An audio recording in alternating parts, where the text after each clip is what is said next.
What is up, guys? It's Dan the Man, and today I'm back with another one of Chess Zone's rated games of the week held here on Tuesdays. And going into today's rated game of the week, paired against Vishruth Yelisetti, who I played against a couple rated games ago, where he scored a 98 accuracy game, totally demolished me in a seemingly drawn position. I let him sack the exchange and just infiltrate my position. And so today I was hoping to make it even Steven and have a win of my own. So we have the colors reversed also. So I didn't really know what Vishruth had prepared or what his style was. But eventually we start the game. It was kind of funny. We had a bit of some troubleshooting with the DGT board. And so we basically walked around for several minutes before eventually sitting back down at the table to play. And it was just kind of an awkward moment, but we eventually started the game. And I'm going to go ahead and show you. This game was very, very, very weird. Just like all my other games. So I begin the game with e4, and Vishruth here thinks for a little bit, and eventually goes with knight c6. And this is actually his prep. I walked right into his prep. He told me after the game that his coach told him to try out knight c6 against people, and oftentimes white gets sort of out of their comfort zone. It's still inherently better for white if they play the top engine moves, but if white does not know how to respond to this, black actually can have an okay position. And this is actually a pretty underrated opening, especially for the black pieces. So a lot of times players transpose right back into theory with knight f3, and then black would probably go e5, and we would just transpose into like a Scotch game I'd probably do. But here I decided to go with d4, taking advantage of the fact that the knight is out in the open, and grabbing some center space. So next move I'm going to play d5 if he lets me. So, this is why, if you allow someone to obtain this setup against you with d5, this is already not what you wanted to face, because this is kind of new territory for a lot of players, and this is why I think Vishruth's coach told him to go into this, because it would confuse a lot of players. And here, this is kind of new to me, but again, it's still inherently better for white if they know what they're doing, but here I go with e5. I could take also, but that would let the queen out and have pressure on d4, so I didn't really want to do that. There's a lot of playable moves here, I think, but I go with e5, just gaining some space. And here he goes with bishop to f5. So this is kind of resembling an advanced Caro-Kann, in the sense that white pushes to e5, and then black goes bishop f5, which is the signature move of the Caro-Kann advanced. Even though the pawn hasn't moved on c6, the piece setup is pretty similar. So yeah. So anyway, after bishop f5, I'm already out of my prep, and Vishruth is comfortably into his prep. So I try to think about how to deal with this. If I go knight f3, right? I was thinking knight f3. Knight b4 could be possibly annoying, but yeah, already engine says knight a3. Even though develop the knight to the side, it's totally fine. Next move, you're going to kick away the knight with c3. So there's that idea. So again, I was also thinking, since this is new to me, bishop d3 just to trade the bishop, but then I would hang this pawn. So, this is kind of new territory. So I think for a bit, and then I go with bishop b5. I just don't want that knight to ever go to b4. There are better moves, but this is totally fine. Here he goes with a6, asking my bishop what it's going to do. And here, it's pretty pointless to move the bishop back if you moved it to b5. So I decided to take on c6. He takes back. Sure, he has the doubled pawns, but he has the nice bishop pair, which is always pleasant. And here I go with knight f3. I thought we would just have a normal game. He would go e6, but he went with h6. And this is new because I've frankly never seen this before. I was thinking, knight c3, knight b to d2. Should I go with c3 and make a connect 4? So stuff like that. But eventually I settle with castling. And it is true black's a little bit cramped. These two pieces can't move. And my pawn on e5 is pretty annoying. So actually I thought that, this opening is inherently like better for white, and I'm just in a better position. But Engine, as you can see, says that it's totally equal pretty much. And even though black has a little bit less space, it's totally fine. So he goes with e6 here. And, okay, he's just making space for the bishop. And here, again, I could go knight c3. I could probably go knight b to d2. Probably, like, bishop e3 is okay. Just something like that. I mean, there's a lot of moves. But here I try to get kind of fancy. And I go with c4, which the Engine doesn't like. And my idea was that if he plays a move like knight here, I was going to play takes, knight c3, and sort of just develop like that, and the gameplay would proceed. These pawns are even weaker because there's no d-pawn. So I kind of wanted something like that, even though the Engine says black's better, but that's kind of what I wanted in case of knight e7. So he actually didn't take the pawn, even though the Engine says that's the best move. Yeah, the best move here is to take, which looks kind of wild because you have tripled c-pawns, but the thing is, after you take, you have a nice square for your bishop on d3, which actually happens later in the game. So, yeah, he actually supposed to take the pawn. It's true I can attack the weaknesses, but yeah, Engine says here, even though I get my pawn back, like black's in a totally fine position. So yeah, there's that. So after c4, knight e7 was played. And again, I think about whether to take on d5 or to push c5. I mean, I guess I could have pushed to c5 and locked the center completely, but I kind of didn't want to do that. So I spent some time and went knight c3. And I was kind of doubting he would again take on c4 and triple his pawns.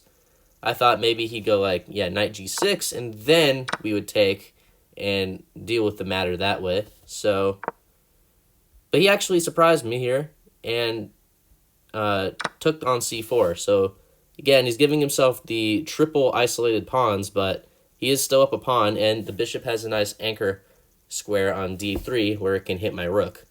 But I wasn't really worried about that because my idea was queen a4, and I'm hitting the pawn on c4, and unless you want to give it back right away, you have to defend it. So Vishruth went bishop d3, which is what I thought he'd do. And this is a move I had prepared against. I would go rook d1.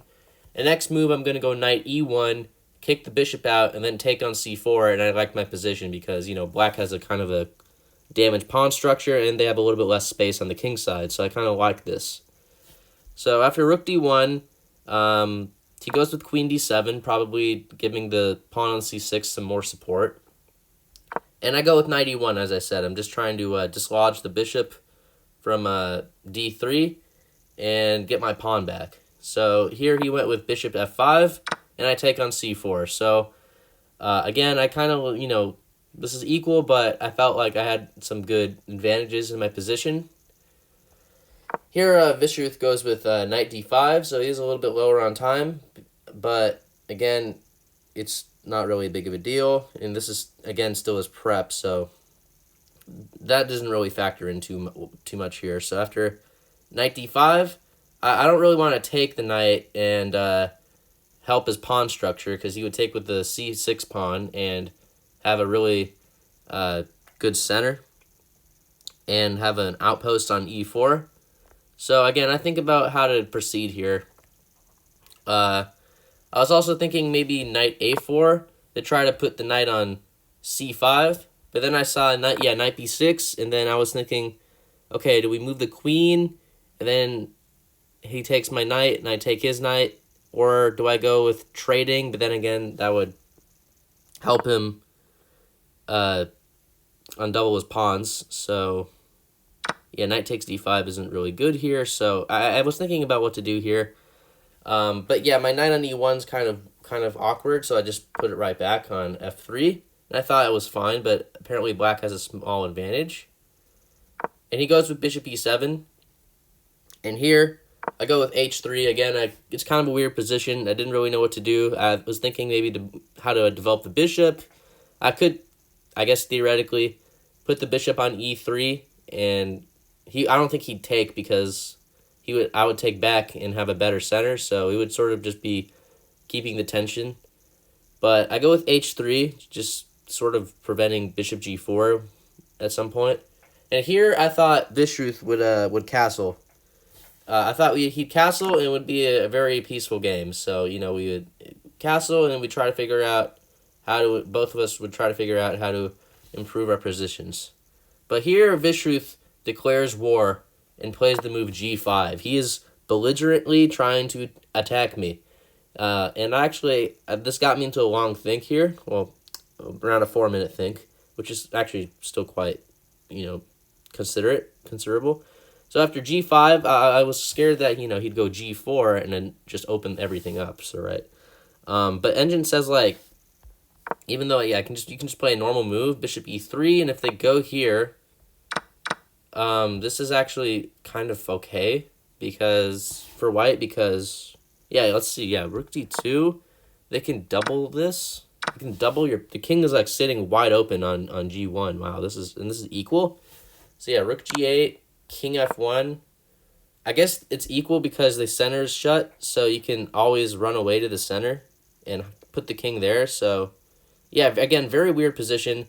It's unclear whether black will castle at any point in the game, and I think both of us would just have our kings stuck in the center. So, I kind of got spooked by the declaration of war with g5 here, and I didn't want to get hit with g4 and open everything up. And I was also thinking knight h2 just to prevent it. But then I'm like, okay, he's going to go h5 here, and he's going to back up g4 even more. And Engine says even here, bishop e3, even though we open this up, knight f1, even though black has an open h-file, this is still fine for white. So, I kind of got a little bit too afraid of this. So, and that's why I played g4. I'm like, this isn't a bad move, but it's not a great move. So it's sort of an okay move. So after g4, my idea was let's just prevent that idea altogether and attack the bishop at the same time. So he goes with bishop g6, and I realized here that with he can't play h5 now because the pawn on g5 would be hanging. So here I was, again, thinking about what to do. I was thinking about, king g2, and my idea was also if at some point I'd bring my rook over to h1 in case the h-file opened. So I was thinking king g2, he can't ever push this because, again, g5 would drop. And if we were to go into something like this, my rook is always there to defend against any sort of attack black can start building. So, I spent a long time here, and I went with queen e2. I didn't really think my queen was doing a whole lot on c4, and I was trying to potentially play knight e4 and get my pieces more active. So it's a very close position, and both of us are trying to figure out how to navigate. So after queen e2, Vishruth spent a very long time thinking, 15 minutes and 32 seconds, and he spent that much time to play the move rook b8, which surprisingly we actually discussed. This is surprisingly the best move, so kudos to Vishruth for that. And this is a move I was definitely not expecting he'd play. I didn't really know. I couldn't really find a move for him. It's kind of unclear how to proceed here as black. So rook b8, I'm like, okay, that's not a move I was expecting. The first move I was calculating was just grabbing this pawn because, after all, he did just lead the defense of the pawn.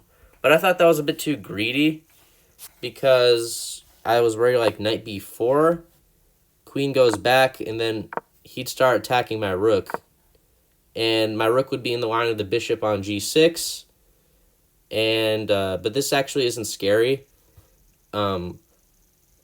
Because, let's see, engine says castle, and it can always block the bishop at some point, and this isn't really problematic for you, but again, this is kind of a weird position, so yeah, after queen takes a6, which was my first candidate move, yeah, engine already says going h5 is the key move here.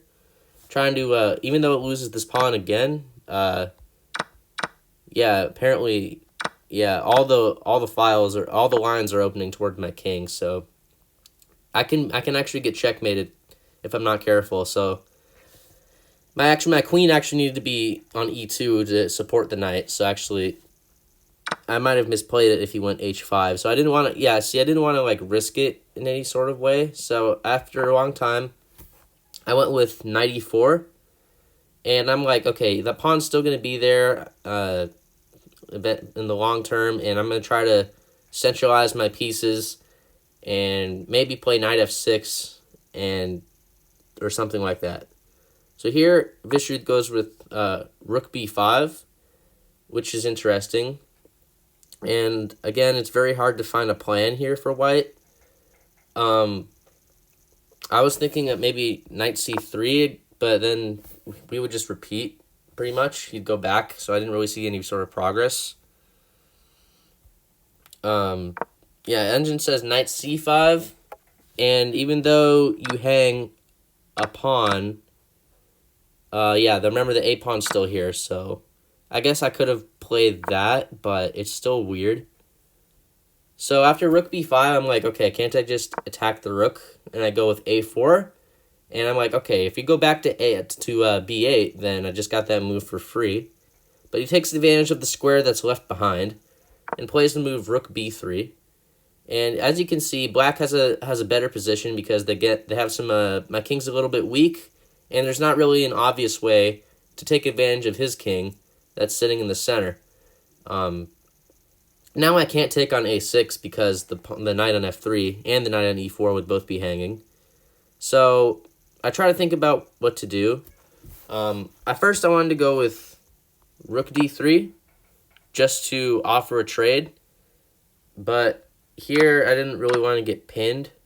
And yeah, black can already start annoying me with knight b4. So yeah, it's kind of a bit unpleasant. But I wanted to gamble. I was feeling a little bit spicy. And I played the move knight f6 check, which is a pawn sacrifice. But I wanted to do it so I could put my other knight on e5. And I thought I'd have some compensation here. And at the same time, I'm like, if I don't play it, I'd never know if it was a good move or not. And I didn't want to regret not playing it if it turned out to be a good move. So I just wanted to give it a shot, just to open the center a bit. So I go with knight f6 check.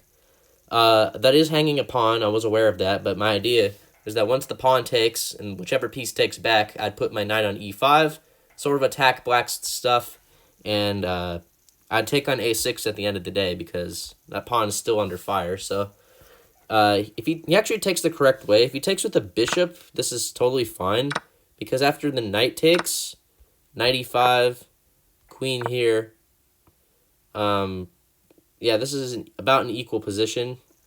I can just block the attack on the pawn with bishop e3, and yeah, life would go on. So this is about an equal, even. So after knight f6 check, he takes, I take, bishop takes. This version with the two bishops is stronger than if the knight was on f6, which Vishruth correctly evaluated. And here my idea was in fact knight e5, and I'm like, okay, if he takes this, my queen's getting to a really good square. I'm going to be attacking up here. Apparently d takes is a little better, but I kind of wanted to centralize the queen. Yeah, you can castle here. The castling on move 23, that's kind of interesting. And then I would probably, I'd have to deal with this pawn, so maybe I'd go like, rook a3 and cost me the pawn structure, but yeah, it's a very interesting position. So I kind of wanted him to take, but he played the best move, which was queen d5, and this pawn is under fire. And actually, I completely missed this. I should have played the move bishop e3 here just to block the attack on h3, and play would have proceeded. But I instead play knight takes g6, thinking that he'd take this back, and then I'd go bishop e3 and block the rook. And we would sort of transpose, like, black can try to open the h-file, but again, this isn't really a huge problem because I have time to do things. And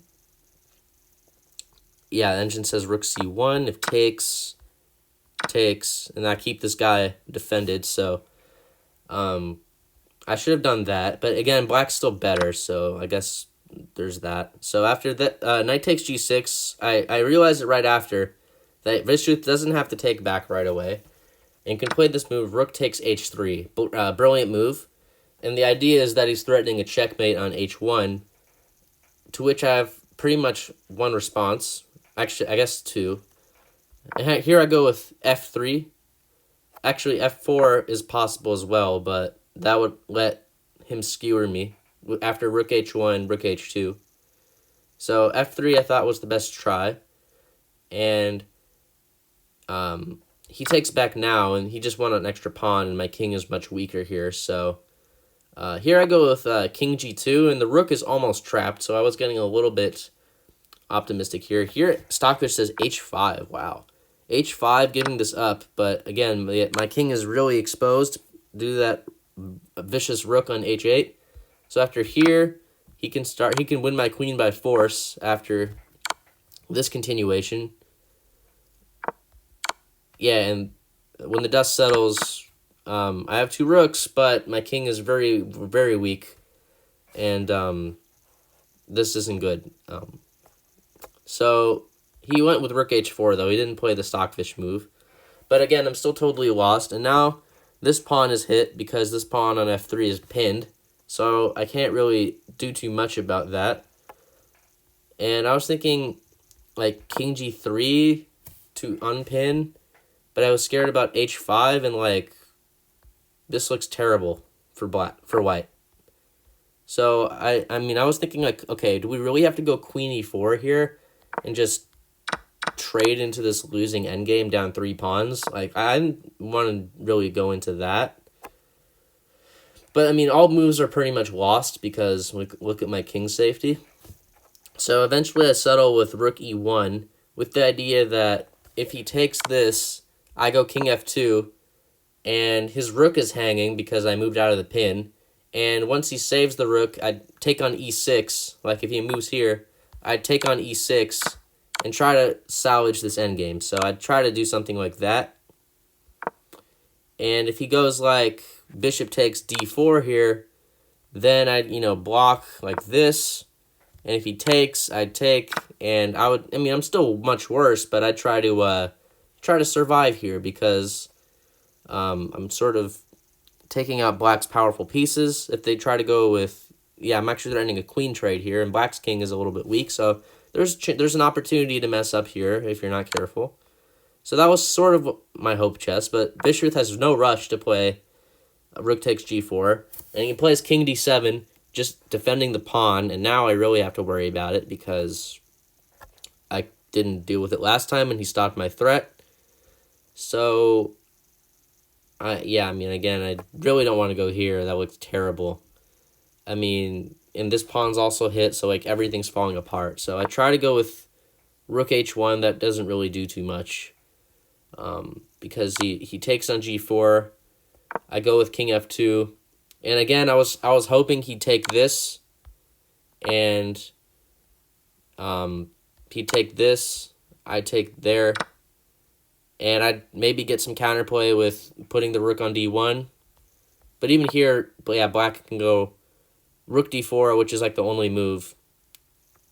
And I don't really have anything here. Even though the king and the queen are lined up on the file, everything's just closed.